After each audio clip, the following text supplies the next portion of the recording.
olin tuolla Kotkassa ja siellä sitten sain yöpyä tuttujen ihmisten luona ja ei tarvinnut maksaa siitä mitään ja kurssi oli tosi hauska. Ja, joo. Nyt sun vuoro kertoa kuulumisia. Joo, no ei tässä kai mitään erikoisempaa ollut, vähän kiireistä ja pitänyt tehdä koulujuttuja ja hakea töitä, mutta kai se tästä taas lähtee käyntiin. Joo, seuraava. Joo, en tiedä, ei mulla oikeastaan mitään kummempaa. Okei. No mä lähdin tänään aamulla. Niin, en mä tiedä, ei mitään siis, ei mitään uutta. Mä siis aamulla tänään lähdin tätä koulua. Joo, en mä tiedä, ei siis... Joo, voinko mä kertoa vai onko sulla jotain? Ei, jatko vaan. Okei. No mä lähdin siis tänään tai siis aamulla. ei mulla ole oikeesti siis silleen mitään uutta. Joo. No, jos mä kerron sitten omat. Joo. Joo, mä lähdin tänään aamulla käymään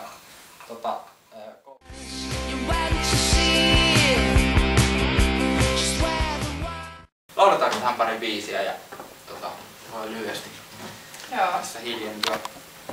Hei, miten susta tää Tule rauhan henki? Joo. Sä nuotit siihen. Joo. Joo. Oota mä testaan tästä.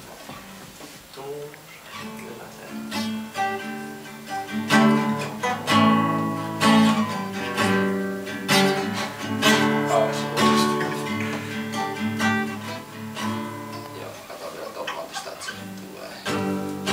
Oli 7. A7. Joo. Mä katon vielä ton lopun tosta. Kokeilin vielä näppäilemällä, tälleen tämmöis onnistuu. Nyt mennään jo. Tule rauhan henki. Ei otetakaan tätä, en mä osaakaan, että se on tyhjä.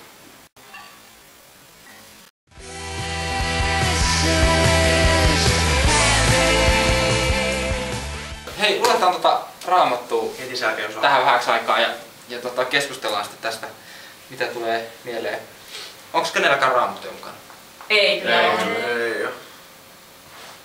Ajaa. No, mulla tässä on, niin mä voin lukea tästä. Tää on Pietarin puhe apostolien teosta. Luetaan tästä semmonen 10 jaetta.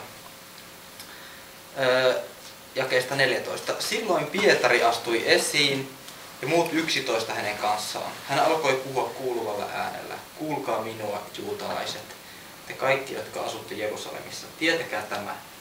Eivät nämä miehet ole juoksissa niin kuin te luulette. Nythän on vasta aamu, päivän 3. tunti. Tämä on sitä, mikä profeetta Joelin suulla on ilmoitettu. Viimeisinä päivinä sanoi Jumala, minä vuodatan henkeni kaikki. Onhan solussa. Joo. Joo. Kaikki. Tähän vaan. Mulla menee tää vielä joku. Joo. Jatka vaan. Joo. Okei.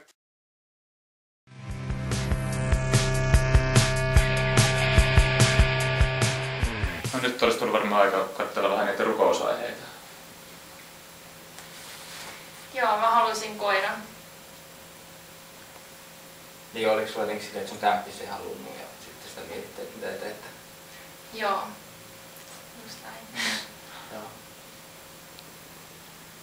Mulla on iso tentti tulossa, että sen puolesta voisi rukoilla ja sitten aika paljon kaikkia kiireitä, niin vähän et osaisi sille aikatauluttaa elämää paremmin. Niin sen puolesta voisi rukoilla.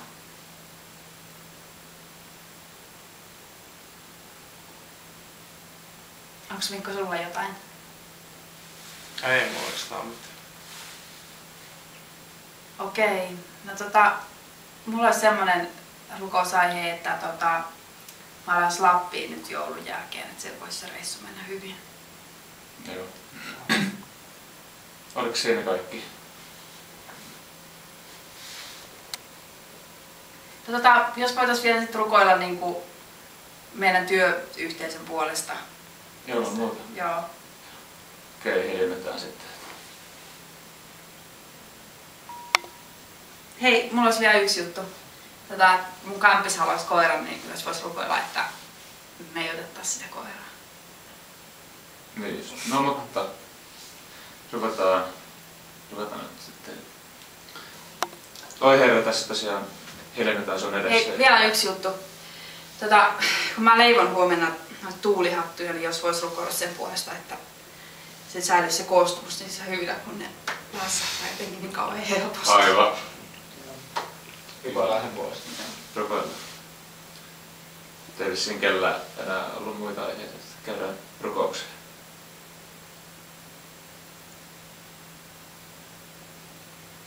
Herra, kun me tässä ollaan sun edessäsi ja sä... No, mulla ei oikeastaan ole mitään.